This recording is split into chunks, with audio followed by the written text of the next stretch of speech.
The following is a presentation of America's Best Racing Films.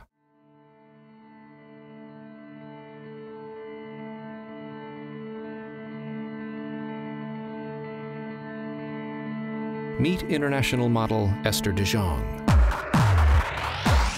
First appearing on the cover of Vogue Italy in 1996, de Jong has graced the runway for some of the most prominent international fashion houses in the world.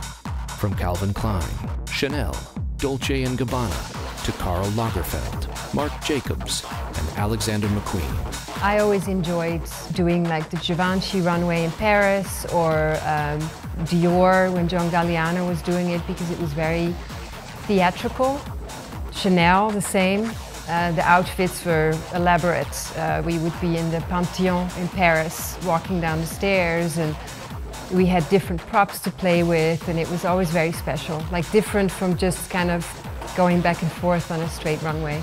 Beautiful. De Jong has starred in advertising campaigns promoting Alberto Ferretti, Christian Dior, Hermes, Prada, and Cavalli. She also happens to be a boutique thoroughbred breeder with a small horse farm situated in the rolling countryside of New Jersey.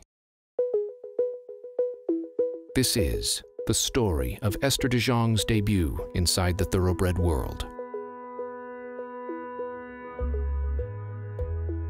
It's a long way from the runways of Paris to the bluegrass of Kentucky. A successful model with a second career plan after the runway is nothing new, but one whose plan isn't a fragrance, handbag, or clothing line, but rather a business model focused on thoroughbred breeding and racing is. You know, some girls make clothes or soaps or lingerie. I try and do the thoroughbred breeding. It's a little bit different, but it's something I've always had the connection with horses and breeding. Over 2 years ago, de Jong hatched her plan. She strategically bred her own mare, Susie Sunrise, an iron horse who raced in nearly 60 career races with one of the dominant 3-year-old thoroughbreds of his generation, Escandrea. I decided to put her dam, Susie Sunrise, with a stallion like Escandrea because he showed an incredible amount of promise in his racing career. So I figured she had a lot of speed, he was more of a long distance. Pedigree-wise, they fitted very nice, and I think hopefully it's a good recipe. The result welcomed Pink Cashmere, now a 1-year-old filly with an intriguing bloodline, into de Jong's stable.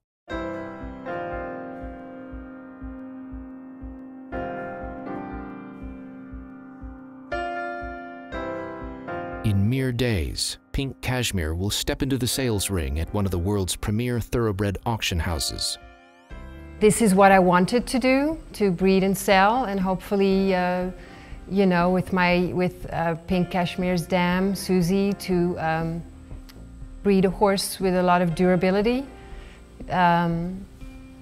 So this is it. I guess I have to see what happens. This is my first time as well to sell a thoroughbred in auction, so for me it is as new as I've never sold a horse in auction.